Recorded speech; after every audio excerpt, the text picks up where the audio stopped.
As a mover, one of the questions I get asked the most is, how much will my move cost? Now, I completely understand it. People want to save money and they want to make sure that they're not overspending on their move. So today's video is going to be all about making sure that you're saving money, or the tips that you can use to reduce the overall time and cost of your move. Okay, so my name is Eduardo Martinez. I'm the owner of WeeMove Moving Company.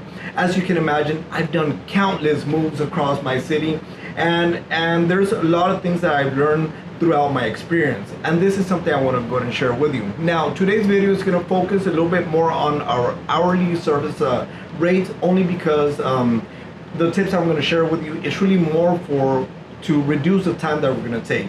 Now, to better explain, hourly services, you will be charged for the time that the mover arrives to the time that the mover gets there, right? Or depending on whatever moving company you choose, whatever terms that they may use, right? But my company works like that: the time that we get there and the time that we finish the move. So one of the biggest factors is preparedness. Please be prepared for your mover's arrival. This will definitely save on the time that we will take to finish your move. So let's go and jump into it. First things first, make sure that your boxes are ready. Now, the reason why it's important that your boxes are packed and ready for my movers is basically so my guys could just get there, pick up the box, take it into a moving truck, and we don't need to do anything else in between. It's going to speed up the process. Also, be sure to label your moving boxes. That way my movers know where each box once we get to a new destination. The second thing to consider is empty your drawers, cabinets, and furniture.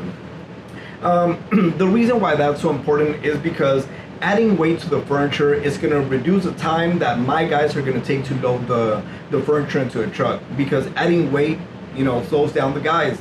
Second thing is going to be emptying out your furniture will prevent damage to your furniture, and of course keep my guys safe from adding too much weight to it. Now, I'll give you a quick reason why it's also important to empty your furniture. When my guys move your things into a truck, I'll give you an example: a table. If we put a table inside the moving truck, we're going to put the blanket over to make sure it doesn't get any damages, and then we're going to put another table or another flat surface on top of it, upside down, to conserve on the space that we're using inside the truck, essentially making sure that we could fit as much as we can inside the moving truck. So if you have things inside your furniture, one, the things inside could get damaged. Two, adding the weight might not give us the accessibility to conserve on the space that we wish to conserve on, right? Also, the best time to move. Timing is essential. So if you're going to be moving Monday through Friday during the scholastic year, please consider scheduling your appointment in the morning or in the evening, because around 2 p.m. to 6 p.m. there's a lot of traffic. 2 p.m. people are going out to go pick up their kids from elementary, then middle school, then high school, and then after that people are getting out of work, and there's just a lot of traffic. So during hourly rates, we do charge the time it takes us to finish the overall move.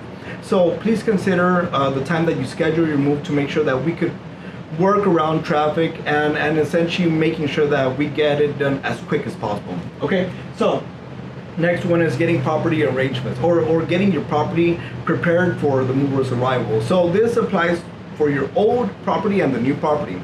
In the old property, and actually in both locations, talk to your landlord or your apartment complex to make sure that certain spaces are reserved for my guys to park the truck. And essentially the reason for that is because whenever we take down things from your apartment, we're going to be walking to our moving truck, and if it's parked really far away, it's just going to take a really long time to finish the move.